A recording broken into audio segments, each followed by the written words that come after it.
എന്നാൽ അതിൻ്റെ 5-ാമത്തെ വാക്യം ഞാൻ ധാരാളം പ്രാവശ്യം ഞാനിത് പറയുകയും പ്രസംഗിക്കുകയും ചെയ്തിട്ടുള്ള ഭാഗമാണ്. എൻ്റെ അവകാശത്തിൻ്റെയും പാനപാത്രത്തിൻ്റെയും പങ്ക് യഹോവയാകുന്നു. എൻ്റെ അവകാശം. നമുക്കെല്ലാവർക്കും എന്തെങ്കിലും അവകാശമായിട്ടുണ്ടോ? എനിക്കെന്തെങ്കിലും അവകാശമായിട്ടുണ്ടെങ്കിൽ എൻ്റെ അവകാശത്തിൻ്റെയും എൻ്റെ പാനപാത്രത്തിൻ്റെയും പങ്ക് ആരാണ്? ലോകത്തിൽ ആരുമല്ല. എൻ്റെ പാർട്ടേക്കർ, എൻ്റെ പാർട്ട്ണർ, ആമേൻ. എനിക്കെന്തെങ്കിലും ഉണ്ടെങ്കിൽ അതിൻ്റെ പങ്ക് എൻ്റെ ദൈവത്തിനാണ്. ഹല്ലേലൂയ. ഇന്ന് പകൽക്കാലം ദൈവമക്കളെ, ദൈവം തന്നതല്ലാതെ നമുക്കൊന്നുമില്ല. ആമേൻ. നമുക്കെന്തെങ്കിലും ദൈവം തന്നിട്ടുണ്ടെങ്കിൽ അതിൻ്റെ പങ്ക് ദൈവത്തിനുള്ളതാണ്. സ്തോത്രം. അതിൻ്റെ ഒരു പോർഷൻ ദൈവത്തിന് വേണ്ടിയുള്ളതാണ്. അത് നമ്മുടെ ജീവിതത്തിൽ എന്താണെങ്കിലും ഈവൻ ടൈം, ആ സമയം ദൈവം തന്നത്, ആമേൻ, വർഷം ദൈവം തന്നത്, ആഴ്ച, ഈ 2025 ഒടുവിലത്തെ ദിവസങ്ങളിൽ നമ്മൾ വന്നിരിക്കുകയാണ്. ഇനി കൗണ്ട് ഡൗൺ ഡേയ്സ് ആണ് ഈ വർഷം തീരാനായിട്ട്. നല്ല മനസാക്ഷിയോടെ, ആമേൻ, ദൈവകൃപയോടെ 2025 ലാസ്റ്റ് ദിവസങ്ങളിൽ കർത്താവെ, കഴിഞ്ഞ 11 മാസങ്ങളിലും എന്നെ ജയത്തോടെ നടത്തിയ ദൈവത്തിന് സ്തോത്രമെന്ന് പറഞ്ഞ് ദൈവത്തെ സ്തുതിക്കാനും ദൈവത്തെ ആരാധിക്കാനും ദൈവത്തിനെ മഹത്വപ്പെടുത്തുവാനും ദൈവത്തിന് വേണ്ടി നിൽക്കാനും എന്നെയും നിങ്ങളെയും ദൈവം ഈ തലമുറയിൽ കണ്ടിരിക്കുന്നു. ഏറ്റെടുക്കാൻ എത്ര പേർ കഴിയുന്നുണ്ട്? ദൈവത്തിന് സ്തോത്രം. എന്നെ ദൈവം കണ്ടിരിക്കുന്നു. എന്തിന്? എൻ്റെ ദൈവം എന്നെ തെരഞ്ഞെടുത്തിരിക്കുന്നു. എൻ്റെ ദൈവം എന്നെ ആക്കി വച്ചിരിക്കുന്നു. എന്തിനു വേണ്ടി? എൻ്റെ ദൈവത്തിനു വേണ്ടി നിൽക്കാൻ. ആരെയും പ്രസാദിപ്പിക്കാനല്ല, മനുഷ്യനെ പ്രസാദിപ്പിക്കാനല്ല, ആമേൻ, ലോകത്തിനു വേണ്ടി എന്തെങ്കിലും ചെയ്യാനല്ല, എൻ്റെ ദൈവത്തിനു വേണ്ടി എന്തെങ്കിലും ചെയ്യാൻ. ആമേൻ. എൻ്റെ സമയം, എൻ്റെ നന്മ, എൻ്റെ ആത്മീക ഭൗതിക സകല നന്മയുടെയും പോർഷൻ, ആമേൻ, എൻ്റെ ദൈവമാണ്. ഹല്ലേലൂയ. ആമേൻ. എൻ്റെ ദൈവമാണ്. അടുത്തത്, നീ എനിക്കുള്ള ഓഹരിയെ, ഇറ്റ് മീൻസ്, ഓഹരി എന്ന് പറഞ്ഞാൽ എന്താ? രണ്ടുപേര് ചേർന്ന് ഒരു വസ്തു മേടിച്ചാൽ അതിൻ്റെ ഒരു പോർഷൻ, അതാണ് ഓഹരി. മനസ്സിലായോ നിങ്ങൾക്ക്? രണ്ടുപേര് ചേർന്നൊരു ബിസിനസ് തുടങ്ങിയാൽ ആ ബിസിനസ്സിൻ്റെ ഒരു പോർഷൻ, അതാണ് ഓഹരി. നിങ്ങൾ എൻ്റെ കൂടെ ഇല്ല, ഉണ്ടോ? അപ്പോൾ ഞാൻ എന്ത് ചെയ്താലും അതിൻ്റെ എൻ്റെ പാർട്ട്ണർ ആരാ? നിങ്ങൾക്ക് മനസ്സിലായില്ലേ? ഞാൻ എനിക്ക് എൻ്റെ ഭൗതിക നന്മ, എൻ്റെ ആരോഗ്യം, എൻ്റെ സമയം, ഇതിൻ്റെ എല്ലാം ഒരു പാർട്ട്ണർ ആരാ? എൻ്റെ ദൈവമാണ്. സ്തോത്രം. ഹല്ലേലൂയ. ആ എൻ്റെ ഓഹരിയേയും കൂടെ ആര് പരിപാലിക്കും? എൻ്റെ ദൈവത്തിൻ്റെ ഓഹരി മാത്രമല്ല, എൻ്റെ ഓഹരിയും കൂടെ എൻ്റെ ദൈവം പരിപാലിക്കും. സ്തോത്രം. ഹല്ലേലൂയ. എൻ്റെ ഓഹരി കൂടെ എന്താ കാര്യം? എൻ്റെ പാർട്ട്ണർ, അത് എൻ്റെതും കൂടെ പരിപാലിക്കുക. ഹല്ലേലൂയ. എനിക്ക് പിന്നെ ഭയപ്പെടാനൊന്നുമില്ല, എനിക്ക് പിന്നെ പേടിക്കാനൊന്നുമില്ല. എൻ്റെ ഒന്നും കുറഞ്ഞു പോകാൻ ദൈവം സമ്മതിക്കത്തില്ല. എൻ്റെ അതിന് ശത്രു മാന്തിക്കൊണ്ട് പോകാൻ ദൈവം സമ്മതിക്കത്തില്ല. എൻ്റെതിനെ അപഹരിച്ചുകൊണ്ട് പോകാൻ ദൈവം സമ്മതിക്കത്തില്ല. ആമേൻ. ഇന്ന് പകൽക്കാലം ദൈവമക്കൾ വിശ്വസിക്കണം, നിന്റെ നന്മയെ പരിപാലിക്കുന്നത് നീയല്ല, നിന്റെ ദൈവമാണ്. നിന്റെ അവകാശത്തെ പരിപാലിക്കുന്നത് നീയല്ല, നിന്റെ ദൈവമാണ്. ഹല്ലേലൂയ. നിന്റെ ആരോഗ്യത്തെ സൂക്ഷിക്കുന്നത് നീ അല്ല, നിന്റെ ദൈവമാണ്. ആമേൻ. ദൈവം നിനക്ക് ശുശ്രൂഷയെ സൂക്ഷിക്കുന്നത് നീ അല്ല, നിന്റെ ദൈവമാണ്. ദൈവം നിനക്ക് തന്നതിൻ്റെ മുഴുവൻ ഓഹരി, അതിലെ പങ്കെൻ്റെ ദൈവത്തിനാണെങ്കിൽ അവൻ ദൈവത്തിൻ്റെത് മാത്രമല്ല നിൻ്റെതും കൂടെ സൂക്ഷിക്കാൻ എൻ്റെ ദൈവം സർവശക്തനാണ്. അതിലൊന്നും നഷ്ടപ്പെട്ടു പോകാൻ, അതിലൊന്നും തീർന്നു പോകാൻ എൻ്റെ ദൈവം സമ്മതിക്കത്തില്ല. അത് വിശ്വസിക്കുന്നവർ കരങ്ങളെ തട്ടി ഒന്ന് ദൈവത്തിന് സ്തോത്രം ചെയ്ത്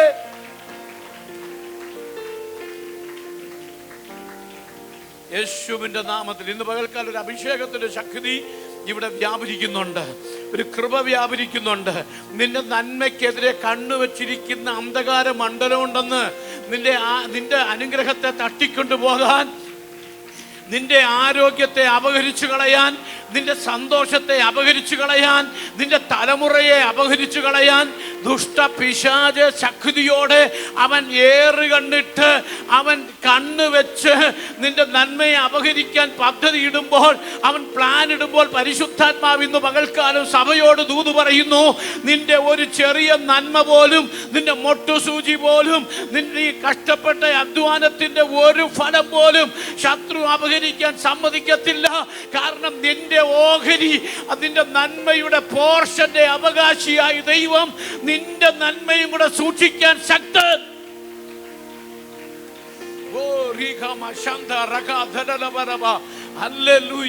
ദൈവത്തിന് സ്തോത്രം. ഹല്ലേലൂയ. ഇന്ന് പകൽക്കാലം പറയാൻ പറ്റണം, ദൈവമേ എനിക്ക് എന്തെങ്കിലും ഉണ്ടെങ്കിൽ അതിന്റെ അവകാശി നീയും കൂടെയാണ്, അതിന്റെ പോർഷൻ നിന്റേതാണ്. എത്ര പേർക്ക് ഞാൻ പറഞ്ഞ ദൂത് മനസ്സിലായി? ദൂത് മനസ്സിലായാൽ പിന്നെ അത് വിടുതലാണ്, അതിങ്ങനെ പരിവർത്തിക്കും, അതൊരു അനുഗ്രഹമായി തീരും. അത് ചില ബന്ധനങ്ങളെ അഴിക്കും, ചില കെട്ടുകളെ പൊട്ടിക്കും. യേശുവിന്റെ നാമത്തിൽ ജയമെടുക്കുന്നു.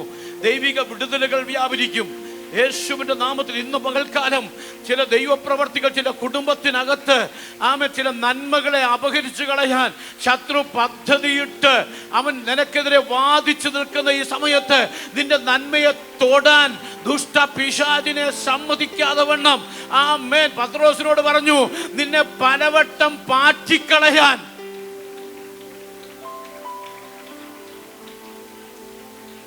Oh Jesus, hallelujah.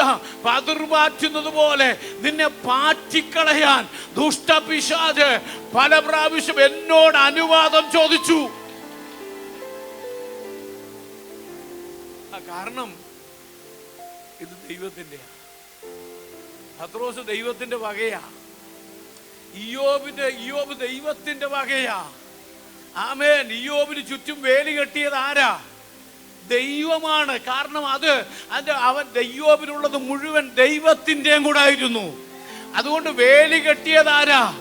ദൈവം വേലി കെട്ടി. ഇന്ന് പകൽക്കാലം നിന്റെ അവകാശത്തിന് നീയല്ല വേലി കെട്ടുന്നത്, നിന്റെ സഭയ്ക്ക് നീയല്ല വേലി കെട്ടുന്നത്, നിന്റെ ശുശ്രൂഷയ്ക്ക് നീയല്ല വേലി കെട്ടുന്നത്, നിന്റെ തലമുറയ്ക്ക് നീയല്ല വേലി കെട്ടുന്നത്. നിനക്ക് വേണ്ടി വേലി കെട്ടുന്നൊരു ദൈവമുണ്ട്. കാരണം അതിന്റെ പോർഷന്റെ അവകാശി എന്റെ ദൈവം കൂടാണ്.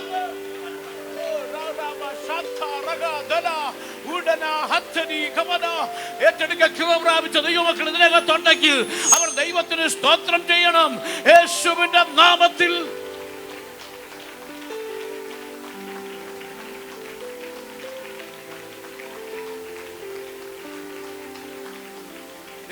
ദൈവശക്തി വ്യാപരിക്കുക. ചില കെട്ടുകൾ പൊട്ടുന്നത് പരിശുദ്ധാത്മാവ് കാണിക്കുന്നു. ഈ ആരാധനയ്ക്കകത്ത് ആത്മമണ്ഡലത്തിൽ വിടുതൽ വ്യാപരിക്കുന്നത് ദൈവാത്മാവിനെ കാണിക്കുക. ആത്മമണ്ഡലത്തിൽ ദുഷ്ടപിശാച് കെട്ടിയ ചില കെട്ടുകൾ അധികാരമുള്ള യേശുവിന്റെ നാമത്തിൽ അഴിഞ്ഞു മാറാൻ ഞാൻ കൽപ്പിക്കുകയാണ്. ഇന്ന് പകൽക്കാലം ഒരു വിടുതൽ ഇതിനകത്ത് വ്യാപരിക്കട്ടെ. ദൈവ സാന്നിധ്യം ഇതിനകത്ത് പൊതിയട്ടെ. ഉച്ച മുതൽ ഉള്ളംകാലി വരെ ദൈവശക്തി വ്യാപരിക്കട്ടെ.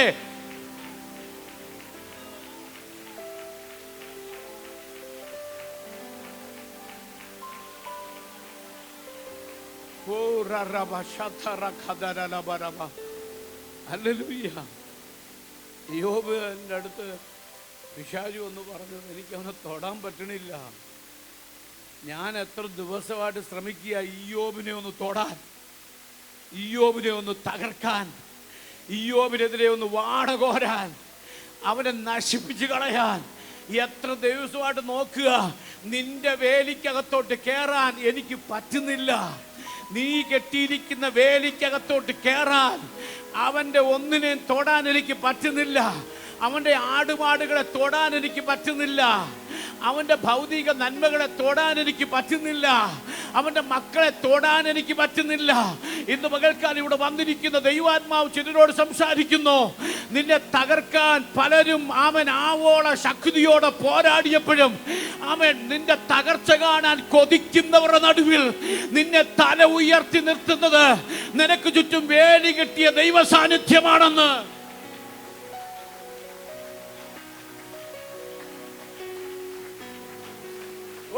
ജീസസ്,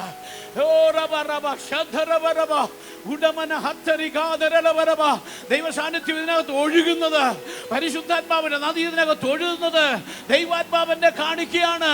യേശുവിന്റെ നാമത്തിൽ അവൻ നിനക്കെതിരെ നിന്നെ തകർത്തുകളയുമെന്ന് വാദിച്ചു നിൽക്കുന്ന പൈശാചിക മണ്ഡലങ്ങൾ നിന്നെ തൊടാത്തത് നിന്റെ ഓഹരിയെ കാക്കുന്നൊരു ദൈവം ഉള്ളതുകൊണ്ടാണ്. മനസ്സിലായോ നിങ്ങൾക്ക്? ഹല്ലേലൂയ. യോബിനോട് ചോദിച്ചു, ഈ ദൈവത്തോട് ചോദിച്ചു, നീ ഒന്ന് വേലിയൊന്ന് പൊളിച്ചതാ, ഞാനന്ന് അവനെ തൊടട്ടെ. ആമേൻ. നീ സംരക്ഷിക്കുന്നതുകൊണ്ട് അവൻ്റെ കഴിവൊന്നുമല്ല. ദൈവത്തിൻ്റെ സ്തോത്രം. ദൈവം അനുവദിച്ചു കൊടുത്തു. നഷ്ടങ്ങളുണ്ടായി, തകർച്ചകളുണ്ടായി. എന്നാൽ അതൊന്നും തകർച്ചയായിരുന്നില്ല, ഒരു ഇടക്കാല തകർച്ച.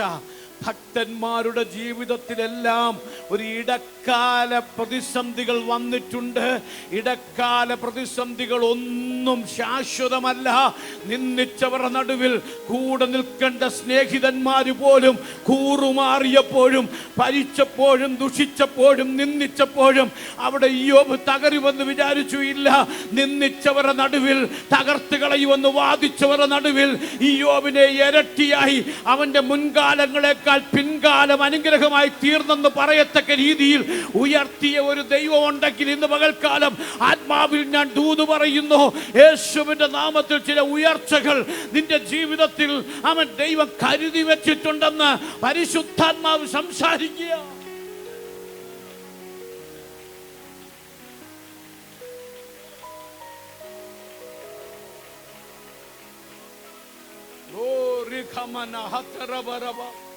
ഹല്ലേലൂയ.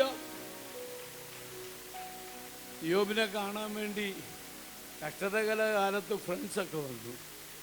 യോബിനെ കാണാൻ വേണ്ടി ആര് വന്നു? യോബിൻ്റെ ഫ്രണ്ട്സ് വരുന്ന സമയത്ത് യോബിൻ്റെ ചിന്ത എന്താണെന്നറിയാമോ? അവരെന്നെ ആശ്വസിപ്പിക്കാൻ വന്നതാണ്. അവരെന്നോട് കൂടെ ഒന്ന് ഇരിക്കാൻ വന്നതാണ്. എൻ്റെ കഷ്ടതയിൽ എനിക്ക് വേണ്ടി ഒന്ന് പ്രാർത്ഥിക്കാൻ വന്നതാണ്. എന്താണ് യോബ് ചിന്തിച്ചത്? പക്ഷെ വന്നത് എരുതിയിൽ എണ്ണ ഒഴിക്കാൻ വേണ്ടിയാ വന്നത്. പ്രതിസന്ധിയെ ഒന്നുകൂടെ കടുപ്പിക്കാനാ. വേദനിച്ച് കിടക്കുന്ന, ഭാരപ്പെട്ടു പോകുന്ന സന്ദർഭത്തിൽ ദൈവമക്കളെ, നിങ്ങളിൽ ഒരാൾ വേദനയിലൂടെ കടന്നു പോകുമ്പോൾ അവനെ ഒറ്റപ്പെടുത്തുകയല്ല ചെയ്യേണ്ടത്.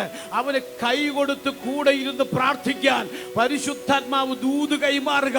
ആമേൻ. പലപ്പോഴും ഒറ്റപ്പെടുത്തുന്ന ആ ഈവിൾ സ്പിരിറ്റ്, പലപ്പോഴും ആമേൻ എതിർക്കുന്ന അന്ധകാര മണ്ഡലങ്ങൾ പരിശുദ്ധാത്മാവ് ഇന്ന് പകൽക്കാലം ദൂത് പറയുന്നു. നിന്നെ ദൈവം വിളിച്ചത്, നിന്നെ ദൈവം തെരഞ്ഞെടുത്തത് ഈ തലമുറയിൽ ഒറ്റപ്പെടുന്നവരുടെ കൂടെ നിന്ന് ആമേൻ തിരിച്ച് സംസാരിക്കാനല്ല, അനുകൂലമായി നിൽക്കാൻ പരിശുദ്ധാത്മാവ് ഇടപെടുക.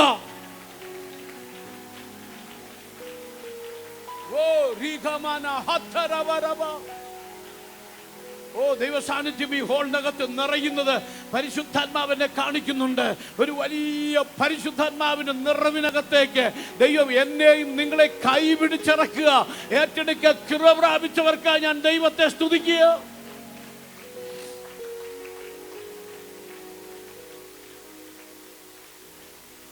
വലിയ പരിശോധനയിൽ കൂട്ടാളി പോലും കൂടെ നിന്നില്ല, കൂട്ടുകാർ കൂടെ നിന്നില്ല. ആമേൻ. സ്നേഹിതർ തള്ളിപ്പറഞ്ഞു, കുറ്റപ്പെടുത്തി. അവൻ എന്തോ വലിയ തെറ്റ് ചെയ്തിട്ടാ അവൻ ഇതൊക്കെ സംഭവിച്ചെന്ന് അവനെ പഴിച്ചു. എന്നാൽ അവനൊരു കാര്യം അറിയാമായിരുന്നു, എൻ്റെ ദൈവം മരിച്ചു പോയിട്ടില്ല, എൻ്റെ ദൈവം തീർന്നു പോയിട്ടില്ല. ഞാൻ ഇങ്ങനെ ഒരു ദിവസം മരിക്കാനും ഞാൻ ഒരു ദിവസം പൊടിമേൽ നിൽക്കും. അന്യനല്ല, എൻ്റെ സ്വന്തം കണ്ണാൽ എൻ്റെ പ്രിയനെ കാണും. ഞാൻ എൻ്റെ ദൈവത്തെ കാണുന്ന, എൻ്റെ ദൈവത്തിൻ്റെ മഹത്വം കാണുന്നൊരു ദിവസമുണ്ട്. പരിശുദ്ധാത്മാവ് പറയുന്നു, ദൈവത്തിൻ്റെ മഹത്വം നിന്നെ കാണിക്കാതെ നിന്റെ കണ്ണടയ്ക്കാൻ ദൈവം സമ്മതിക്കത്തില്ല. എൻ്റെ ദൈവം നിന്റെ ഓഹരി പരിപാലിക്കുന്നവനാണെന്ന് നിന്നെ നിന്ദിച്ചവരുടെ നടുവിൽ തെളിയിച്ചിട്ട് മാത്രമേ നിന്റെ കണ്ണടയ്ക്കാൻ അവൻ സമ്മതിക്കത്തുള്ളൂ. Hallelujah. Praise the Lord. എന്താ സംഭവിച്ചേ? മുമ്പിലത്തേക്കാൾ പിൻപിലുള്ള നാളുകൾ അനുഗ്രഹമാക്കി മാറ്റി. ഓഹരിയെ പരിപാലിക്കുന്നവൻ ഒരു താൽക്കാലിക തകർച്ച ഉണ്ടാക്കിയെങ്കിലും ആ നഷ്ടപ്പെട്ടതിൻ്റെ ഇരട്ടി മടക്കി കൊടുക്കും. നഷ്ടപ്പെട്ടത് ഡബിൾ പോർഷൻ ഏറ്റെടുക്കാൻ പറ്റുന്നുണ്ടോ? ഇന്ന് പകൽക്കാലം ദൈവം നിനക്ക് വേണ്ടി കരുതി വച്ചിരിക്കുന്നത് ആമേൻ സിംഗിൾ പോർഷൻ അല്ല, ഡബിൾ പോർഷൻ. നീ എനിക്കുള്ള ഓഹരിയെ, എൻ്റെ ഓഹരിയെ സെക്യൂർ ചെയ്യുന്നത് നീയാണ്. എൻ്റെ സകല നന്മകളെയും സൂക്ഷിക്കുന്നത് നീയാണ്. അടുത്തത് അളവ് നൂൽ എനിക്ക് മനോഹരത. ആമേൻ. Praise the lord. എൻ്റെ ബൗണ്ടറി മനോഹര ദേശത്തേക്ക് വീണിരിക്കുക. സ്തോത്രം. അതെനിക്ക് എനിക്ക് നല്ലൊരു അവകാശം. എനിക്ക് എന്ത് കിട്ടിയിരിക്കുന്നു? നല്ലൊരവകാശം. ദൈവത്തിന് ഇഷ്ടം. ഹല്ലേലൂയ. അത് ദൈവമാണ് എനിക്ക് ബൗണ്ടറി തന്നിരിക്കുന്നത്. നല്ലൊരവകാശം ദൈവം നമുക്ക് വേണ്ടി കരുതി വച്ചിരിക്കുന്നത് ഈ ലോകത്തിലും വരുവാനുള്ള ലോകത്തിലും. പത്രോസ് ഒരിക്കൽ ചോദിച്ചു, കർത്താവേ, സകലതും വിട്ട് നിന്നെ അനുഗമിച്ച് എന്തോ കിട്ടും? കർത്താവ് പറഞ്ഞൊരു മറുപടിയുണ്ട്, എൻ്റെ നാമനിമിത്തം എന്തൊക്കെ നീ വേണ്ടെന്ന് വെച്ചു അതെല്ലാം ഈ ഭൂമിയിൽ വരുവാനുള്ള ലോകം. അപ്പം നമ്മുടെ ബൗണ്ടറി എവിടെ തീരുന്നേ? നമ്മുടെ അവകാശത്തിൻ്റെ അളവ് നൂൽ എവിടം വരെയാ? ഈ ലോകത്തിൽ എവിടെയെങ്കിലും വലിച്ച് ഇടുന്ന ബൗണ്ടറി അല്ല, നിത്യതയിൽ നമ്മളെ കൊണ്ടെത്തിക്കുന്ന ബൗണ്ടറി. ഹലോ, മനസ്സിലാവുന്നുണ്ടോ ഞാൻ പറയുന്ന ദൂത്? നിത്യതയിൽ നമ്മളെ കൊണ്ടെത്തിക്കുന്ന ആ നിത്യതയുടെ തുറമുഖത്തെ ബൗണ്ടറിയിൽ നമ്മളെ എത്തിക്കുന്ന ഒരു സർവശക്തനായ ദൈവമുണ്ട്. അത് വിശ്വസിക്കുന്നവർ കരങ്ങളെ ഉയർത്തി ശക്തിയോടെ ദൈവത്തിന് മഹത്വം കൊടുക്കാം. Hallelujah, hallelujah. Price the Lord. ദൈവം അനുഗ്രഹിക്കട്ടെ. എല്ലാവർക്കും വന്ദനം. പ്രത്യേകിച്ച്